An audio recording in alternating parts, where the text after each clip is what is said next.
Hola mundo, el día de hoy nos encontramos con una invitada sumamente especial y sobre todo muy preparada.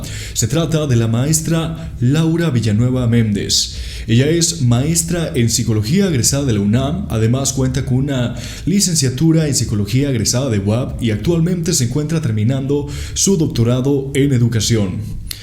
Hola maestra, ¿cómo estás? Muy bien, muchas gracias por la invitación, estoy muy emocionada de estar aquí. Muchísimo gusto en realidad de tenerte aquí el día de hoy y sobre todo poder contar pues con tu presencia. Así que con ese mismo entusiasmo vamos comenzando con un tema que tiene que ver con la neuropsicología y el desarrollo infantil. ¿Nos podrías platicar a grandes rasgos qué es la neuropsicología y cómo se relaciona con el desarrollo infantil? Bueno, la neuropsicología es el estudio científico de las relaciones entre las funciones psicológicas y el cerebro. Y la relación con el desarrollo infantil, pues es que en la medida en la que conozcamos cuál es el desarrollo normal de estas funciones psicológicas y del cerebro, se podrían detectar a tiempo algunas problemáticas o alteraciones de ese desarrollo. Entiendo, es algo en realidad bastante complejo, un área que supongo que desciende de las neurociencias, evidentemente, y una vez que estamos dentro de todo esto, hablando ya de los procesos neuropsicológicos que ocurren en el desarrollo infantil, ¿cómo podemos identificar si un niño pues está experimentando retrasos en su desarrollo neuropsicológico, claro? Bueno, esto lo tendría que diagnosticar un profesional, pero nosotros, digamos, en el día a día tenemos ciertas conductas, ciertas manifestaciones que ocurren en algún momento del desarrollo y que se consideran normales, pero cuando estas conductas no ocurren en ese momento, podríamos decir que estamos frente a algún retraso en el desarrollo. Entonces, de esa manera es como se puede detectar que se sale de la normalidad habitual en un rango determinado de edad. Aunque no quiere decir que el hecho de que ocurra un retraso está diciéndonos directamente que ya hay un problema grave, ¿no? Muchas veces estos retrasos ocurren por muchas otras situaciones, pero si se conjuntan varios de esos retrasos, pues entonces sí tendríamos que recurrir a un especialista para pues garantizar que no sea el caso. Sería ya una vía de canalización, ¿cierto? Sí. Aunque considerando los factores, sabemos que hay ambientales o genéticos. En este caso, los genéticos, ¿cómo es que pueden influir o qué rol juega la genética en el desarrollo neuropsicológico del niño? ¿Qué factores genéticos son los principales que podemos identificar? Bueno, hay varios trastornos del neurodesarrollo que tienen un fuerte componente genético, es decir, que si en la familia de este niño se han presentado algunos de esos problemas, es más probable que los descendientes lo puedan tener, ¿no? Entonces, son genes que predisponen a ciertos trastornos. Ok, es algo en realidad bastante esclarecedor y que definitivamente puede brindarnos una perspectiva viable hacia comprender cuáles pueden ser los orígenes o los factores que influyen en todo este proceso, ¿no? Asimismo, entiendo que la carrera de psicología tal cual, especialidades, pues tienen como una de sus finalidades el poder contribuir y ayudar a la sociedad. En este caso, ¿cómo es que la neuropsicología puede ayudar o incluso qué técnicas son las que utiliza? Podría incluso ponernos un ejemplo sobre algún trastorno del neurodesarrollo en especial. De cómo es que puede ayudar a los infantes en su desarrollo. Bueno, una de las cosas importantes de la neuropsicología es el diagnóstico adecuado y científico, porque sabemos que hay muchos mitos en la neuropsicología, entonces muchas veces se atribuyen a muchas causas que pues no tienen que ver y el aporte de la neuropsicología es precisamente hacer diagnósticos científicos que por lo tanto puedan dar lugar a intervenciones que sí contribuyan a pues hacer menor, digamos, el daño que se pudiera estar generando por la situación. Un ejemplo es un problema de lenguaje, ¿no? Okay. Un niño, por ejemplo, puede no poder hablar, puede tener un problema de pronunciación, puede tener un problema para comunicar lo que quiere decir. Y entonces, si no se hace un diagnóstico adecuado, se puede recurrir a técnicas que no van a ayudar al niño. Por ejemplo, hay técnicas como inflar el globo, como soplar la vela, como poner mermelada. Esas técnicas pueden ser útiles solamente para ciertos casos muy, muy particulares de problema de lenguaje. Pero cuando estamos hablando de un problema de lenguaje de neuropsicología o del neurodesarrollo, pues las técnicas tendrían que estar dirigidas precisamente a la rehabilitación de esa función y no nada más a el entrenamiento, digamos, del aparato fonoarticulador. Esa sería una diferencia entre lo que haría la neuropsicología con el diagnóstico claro frente a solamente aplicar técnicas de lenguaje, sin saber, ¿no?, cuál es la base del problema. Justo acabas de mencionar esta parte de los mitos y me parece un punto muy importante a recalcar. ¿Cuáles son los mitos más comunes y su contraparte? ¿Cuál es la realidad científica sobre estos? Estaría curioso que nos hablaras acerca de algunos. Bueno, hay muchos mitos que afortunadamente ya muchos de ellos se están erradicando.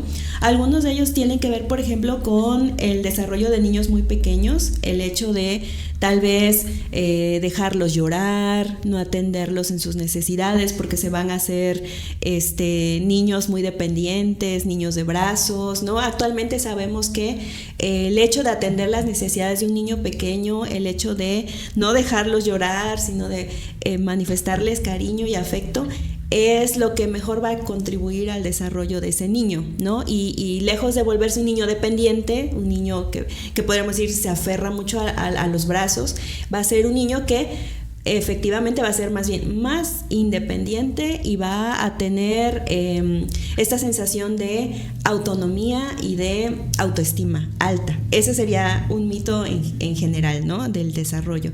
Otros mitos, por ejemplo, en la neuropsicología, podrían tener que ver con las diferencias en el cerebro, ¿no?, de mujeres y hombres, en el uso de más bien la creencia de que ciertas funciones se están localizadas en una parte del cerebro, que la creatividad, que la musicalidad están como ahí en zonas muy específicas, y actualmente sabemos que el cerebro pues trabaja de forma conjunta para poder llevar a cabo funciones tan complejas como lo son pues la creatividad, etcétera.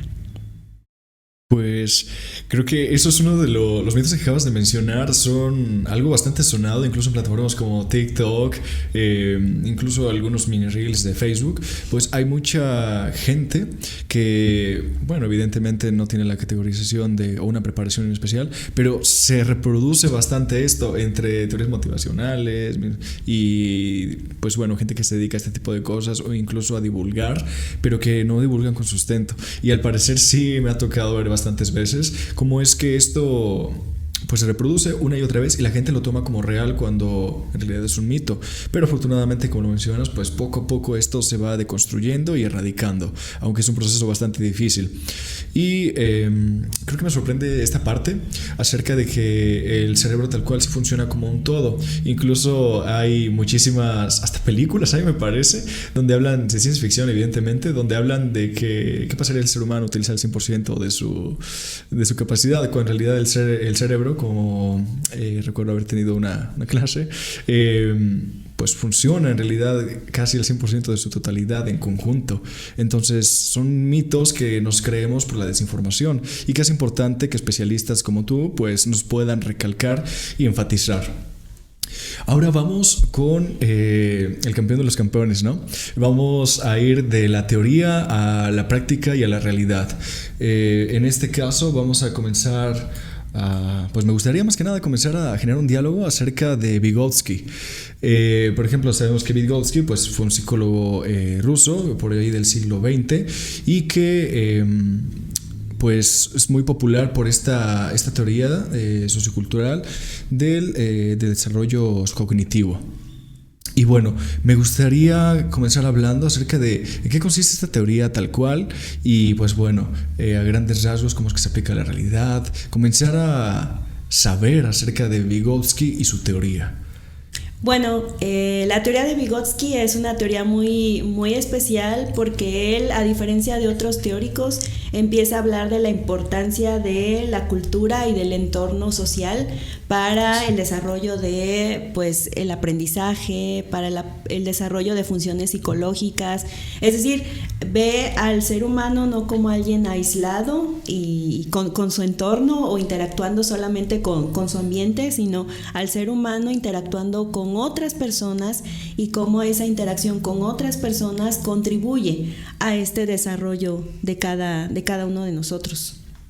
Ok, me parece que Vygotsky toma las partes más importantes de lo que es, por ejemplo, las teorías complejas de psicología social, haciendo alusión a que el individuo no es un ser aislado y que funciona precisamente también por sistemas, en el sentido de esta correlación y cómo es que la afección puede llegar a producir incluso no solo cambios en su personalidad y formación, sino también ya cuando se llega a una edad adulta y cómo es que estas influyen para deteriorar incluso cuando se cree que todo decae, la responsabilidad toda decae sobre el individuo y que todo lo puede o que solamente depende de sí mismo, como historias motivacionales bastante famosas. Pero bueno, regresando al punto, definitivamente es algo bastante sorprendente y además algo que sigue vigente, aunque tal cual hay cosas que pueden readaptarse al contexto, como toda teoría, y así es como debe de ser, pero hay un aspecto bastante peculiar de la teoría de Vygotsky, el cual tiene que ver con la zona del desarrollo próximo. Este concepto bastante peculiar me gustaría tocarlo y que como especialista nos puedas ilustrar un poco. Sí, bueno, efectivamente el concepto de zona de desarrollo próximo es como de los más famosos de Vygotsky, de los que más se habla, y el concepto en sí tiene que ver con que esta zona de desarrollo próximo es una distancia que separa lo que el niño puede hacer por sí mismo, que sería su zona de desarrollo real, y lo que el niño puede hacer con ayuda, que sería la zona de desarrollo potencial.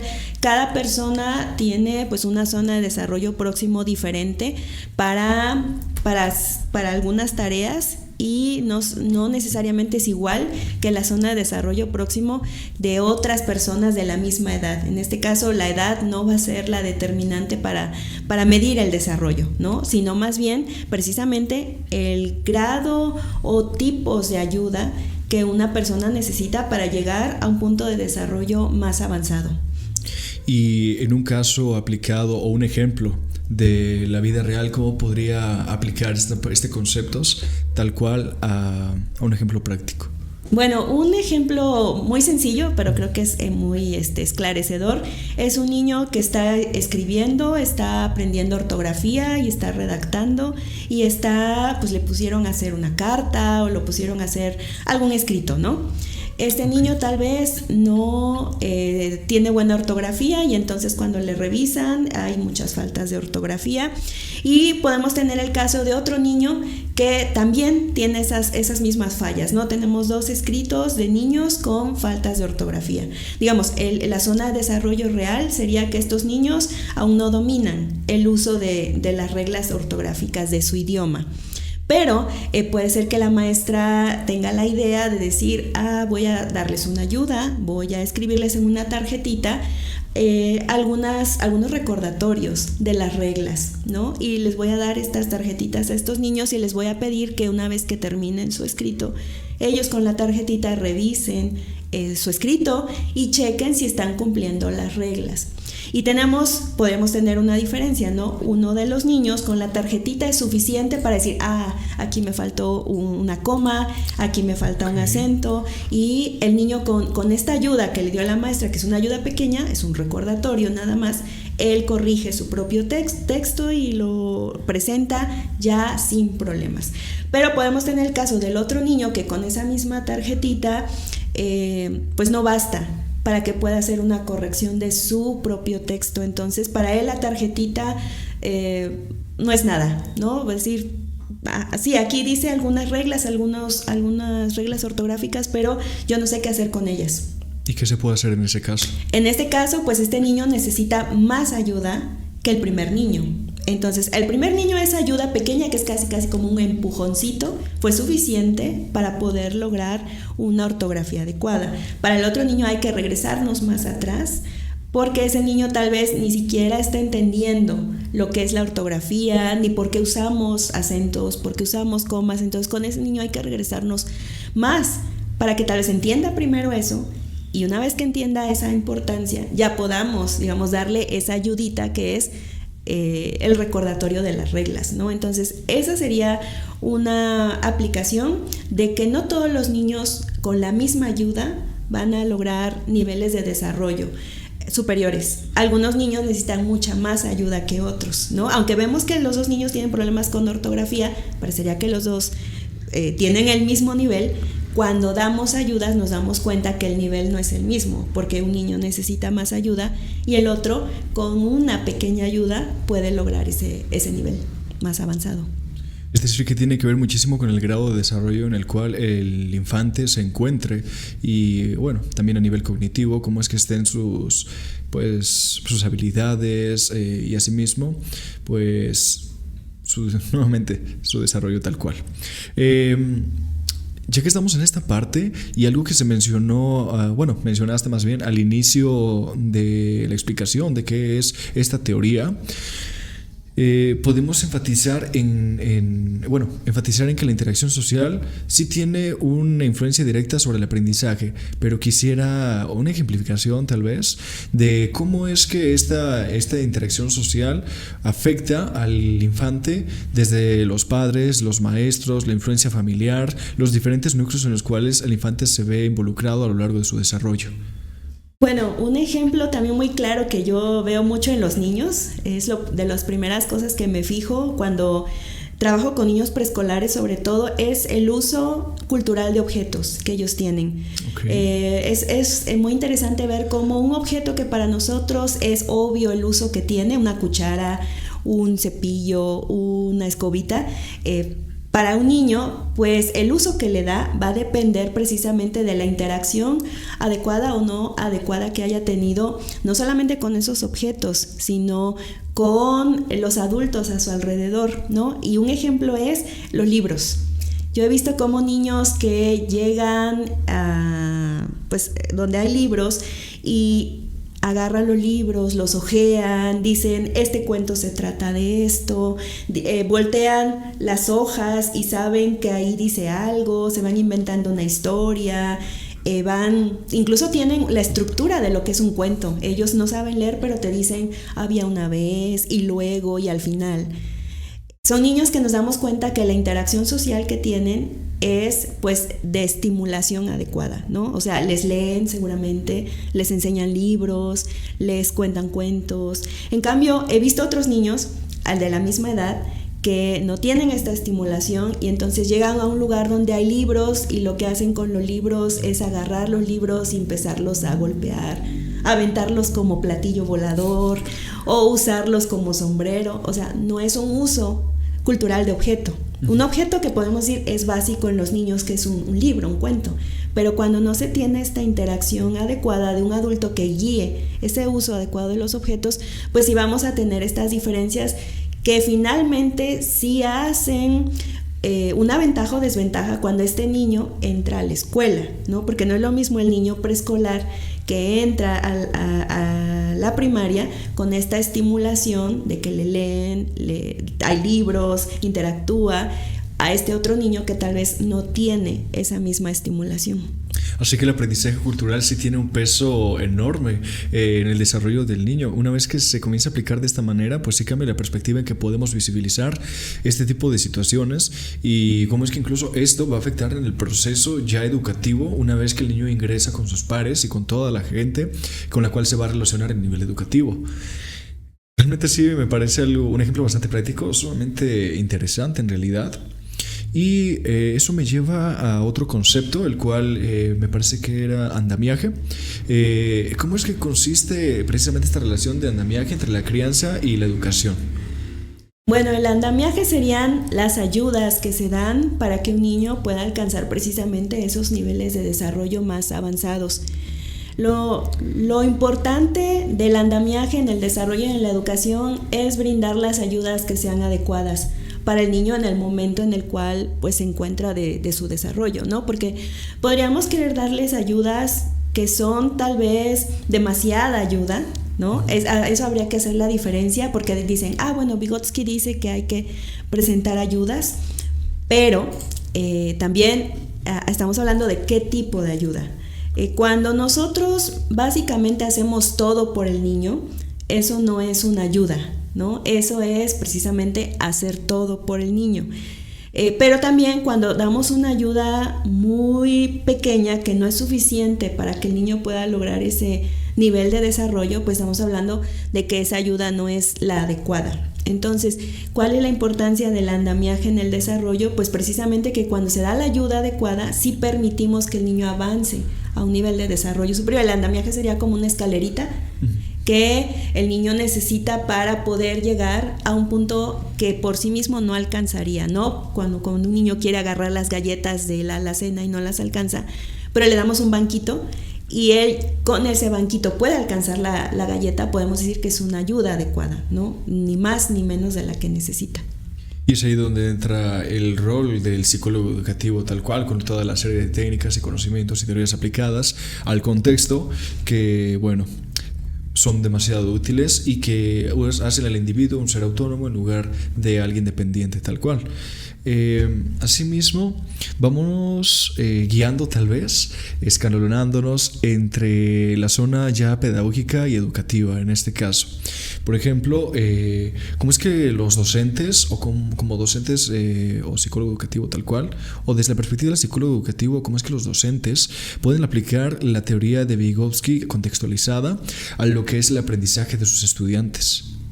Bueno, creo que en primer lugar sería precisamente ese concepto del que hemos estado hablando, que es la evaluación inicial, ¿no? No podemos, digamos, aplicar la teoría de Vygotsky referente a las ayudas y a los apoyos que se le deben dar a una persona si no hemos hecho primero un análisis de, pues, el estado del desarrollo, de aprendizaje de una persona al iniciar un proceso educativo. Pero aquí algo muy importante sería que no deberíamos fijarnos tanto en el resultado, sino en el proceso en el que un estudiante realiza sus tareas, realiza ciertas operaciones, porque el proceso es lo que nos va a permitir darnos cuenta en dónde está la necesidad de apoyo. Si solo vemos el resultado, pues solamente podemos ver, está mal, ¿no? Lo hizo mal, lo dijo mal, no lo sabe hacer. Pero si analizamos el proceso nos vamos a dar cuenta, bueno, no lo hizo bien, el resultado no está bien, pero si ves el proceso, lo está entendiendo, lo tiene claro, solamente que necesita una pequeña ayuda en esta pequeña parte del proceso. Creo que en primer lugar es evaluar procesos más que resultados, para poder darnos cuenta en dónde nuestros estudiantes necesitan un apoyo más específico. Ok, definitivamente requeriría todo un proceso evaluativo para poder hacer esta detección adecuada. Asimismo, ya que estamos en México, ¿qué problemáticas consideras que se pueden presentar o cuáles son las mayores dificultades que se pueden presentar a los educadores en estos sistemas educativos tradicionales basado desde la aplicación de la teoría de Vygotsky? Bueno, hay muchos problemas, ¿no? El principal problema creo que es este rol pasivo que se le quiere asignar a los estudiantes. En este rol en el cual el estudiante solamente tiene que escuchar, tiene que repetir y tiene que memorizar. Creo que ese es un problema porque desde el enfoque de Vygotsky, no solamente de él, sino de otros teóricos constructivistas, el aprendizaje tiene que ser más activo, ¿no? El estudiante tiene que participar más de su propio aprendizaje, de la construcción de su aprendizaje, y eso tiene mucho que ver con precisamente el cuestionamiento, con la experimentación, con el hacerse preguntas, el entrar, digamos, en conflictos, ¿no? Conflictos me refiero a entre lo que sé y lo que se me está demandando, y eso requiere pues más participación. Entonces creo que un problema muy importante de nuestro sistema educativo y que tal vez a Vygotsky no le gustaría sería ese rol pasivo que se le quiere asignar a los estudiantes. Creo que sí, concuerdo con ello acerca del rol pasivo que se le quiere asignar a los estudiantes y de que todo es, incluso se ha llegado a lo que podría parecer algo impositorio, si lo vemos desde perspectivas tal vez más críticas y un poco menos objetivas. Pero Ya que mencionamos a la escuela tradicional, que es la más conocida y probablemente por la que muchísimos de nosotros pues llegamos a atravesar a lo largo de la infancia, de la adolescencia, y etcétera. Es cierto que existen otro tipo de escuelas con un estilo de enseñanza y de aprendizaje muy diferente. Entre ellos, por ejemplo, está Montessori. Ya desde tu perspectiva, ¿cuál es uno de los mejores pues estilos de enseñanza-aprendizaje a través de estas nuevas escuelas que surgieron o que han surgido a través de los años? ¿Cuál sería el más oportuno o el mejor o incluso el que dirías, a mí me hubiese gustado criarme con ese?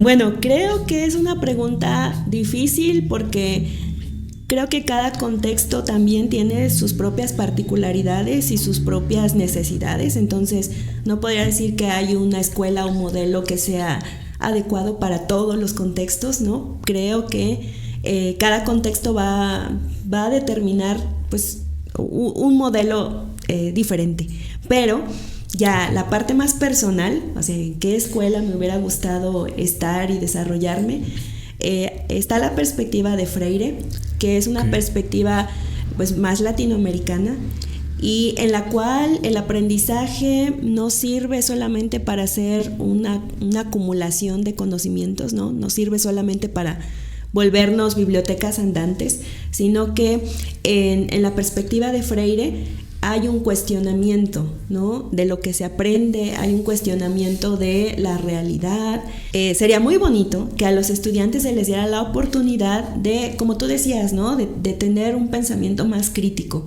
de cuestionarse, de trabajar en conjunto para resolver no problemáticas de libro, de bueno, a Paquito le dieron 10 pesos y se fue a la tienda y se gastó 8 pesos, no, sino de poder resolver problemáticas que ellos consideran importantes de su propio contexto y de su propia comunidad. Aunque es real que lleva una adaptación hacia el contexto, hablando ya de instituciones gubernamentales,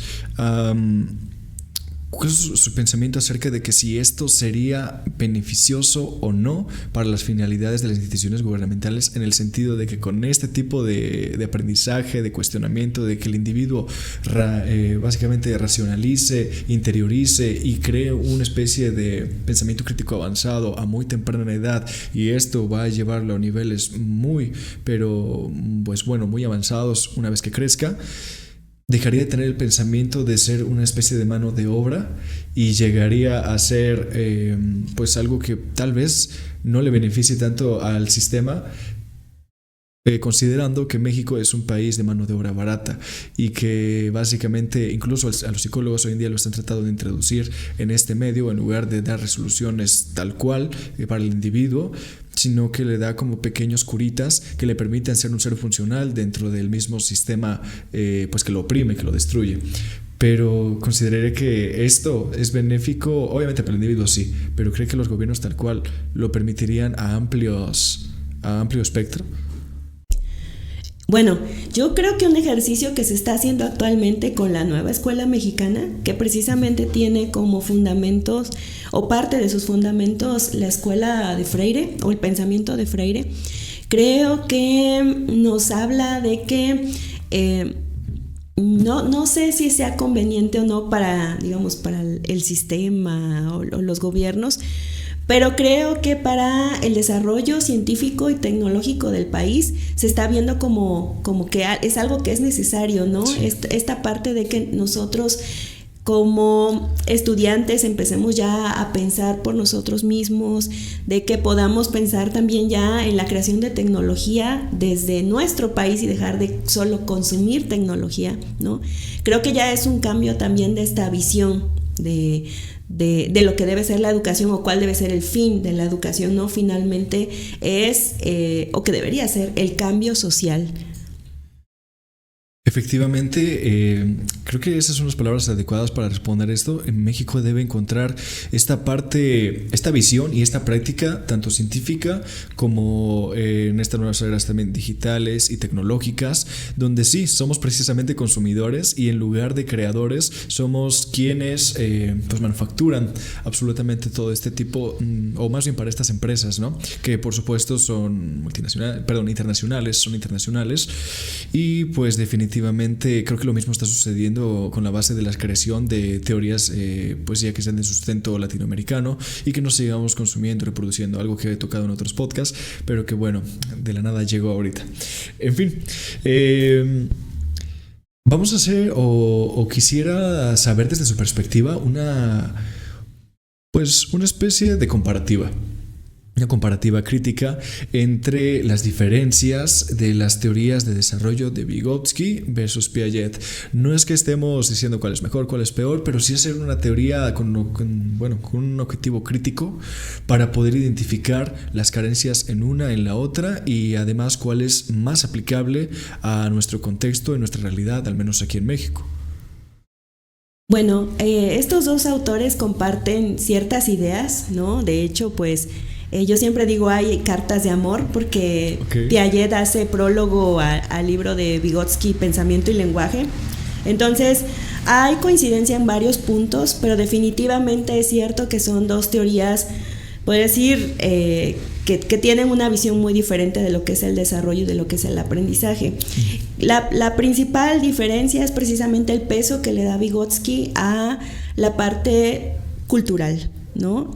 Mientras que Piaget considera que el desarrollo es algo que puede irse dando a partir de el crecimiento del niño y de este desarrollo biológico y de esta interacción que tenga con el ambiente, o sea, una interacción con objetos, con experiencias, y que a partir de eso va a ir formando esquemas que le permiten tener una comprensión más compleja del mundo.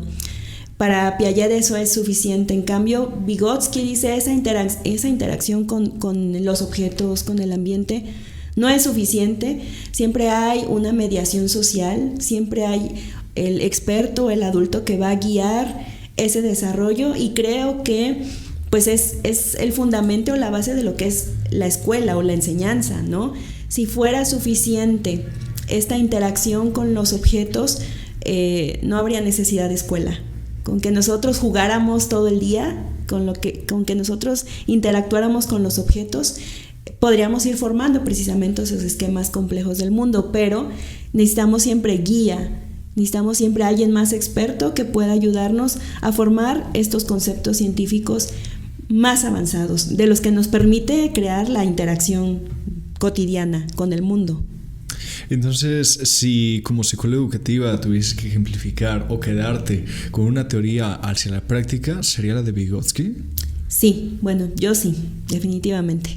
Ok, el fundamento definitivamente nos lo acabas de dar también.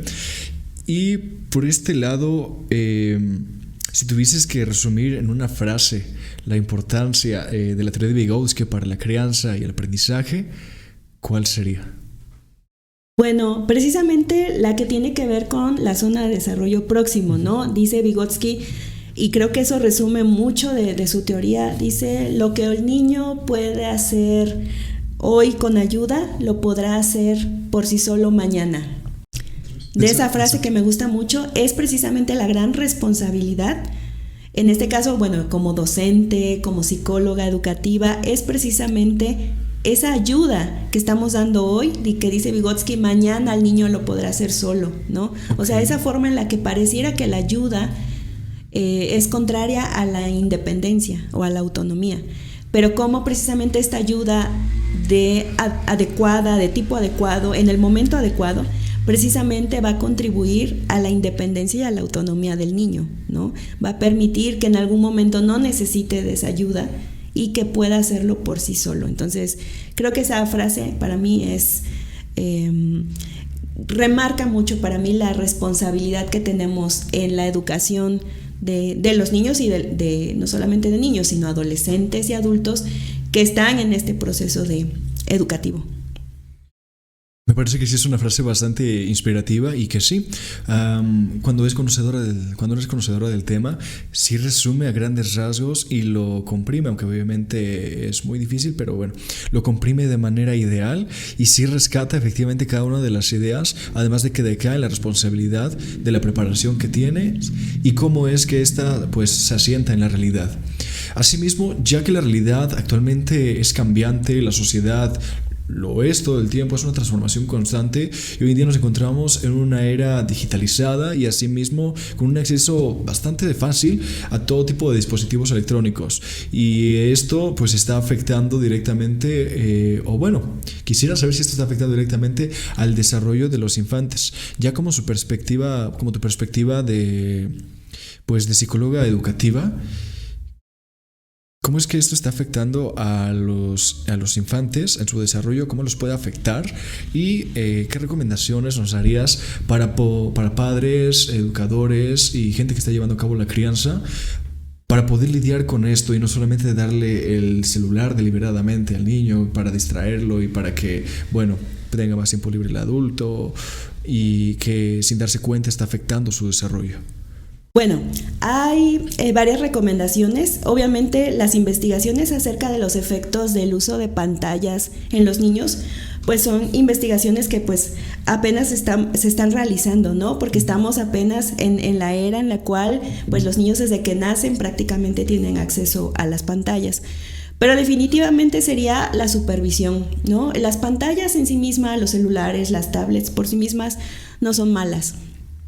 Lo malo es que se deja sin supervisión a los niños en el uso de esta tecnología y también el tiempo, ¿no? El tiempo que se les permite a los niños, tal vez tiempo no medido, en el que los niños tienen acceso a estas tecnologías. Entonces sería el estar constantemente supervisando qué es lo que están viendo los niños, el obviamente tener las medidas de seguridad adecuadas de bloqueo de ciertas cosas que los niños no tendrían que ver, sí. Porque actualmente, en el desarrollo que ellos tienen tal vez no lo pudieran comprender o procesar de forma adecuada, pero también la intención con la que se hace, ¿no? Tú decías, se les da el celular para entretener, entonces el celular, la pantalla puede ser usado con fines muy educativos, ¿no? Podemos conocer cosas que no están cerca de nosotros, podemos irnos al fondo del mar, pero también podemos irnos al espacio. Cuando la intención es educativa y está siendo una actividad conjunta de yo como mamá con mi hijo, yo como maestra con mis estudiantes, tiene un objetivo diferente y por lo tanto esa actividad va a generar un aprendizaje.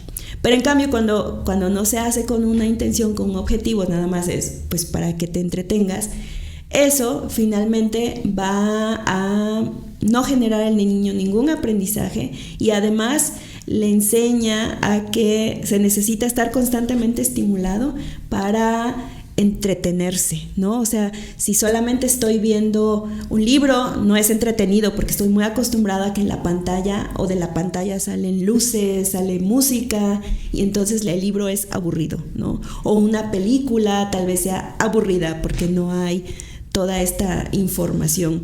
Entonces sería no estigmatizar la tecnología, sino más bien el uso que hacemos de ella. Sí, va referente a hacer un uso adecuado, correcto y sobre todo con un objetivo, además de tener un control parental que hoy en día es bastante simple poder hacerlo. Lamentablemente muchísimos padres no lo llegan a hacer, ya sea por falta de tiempo o a veces falta de interés o otras veces falta de conocimiento de lo mismo. Y por otro lado, me parece que esto también, esta sobreestimulación necesaria de poder tener siempre o de querer tener siempre a un dispositivo que esté girando, rotando todo el tiempo con diferentes dinámicas, y cuando vamos a otra actividad que no tiene esta misma estimulación, sí nos genera un grado de aburrimiento, pero al mismo tiempo pareciera que nos genera incluso un grado de adicción desde temprana edad, que ahora no es necesariamente una sustancia, sino un dispositivo el cual nos va a generar un alto grado de actividad y que va a ser muy difícil poder desprendernos en la vida adulta o incluso desde la adolescencia, llegando a zonas de dependencia extrema. Y asimismo, Pues creo que es un tema bastante, pues de bastante interés social.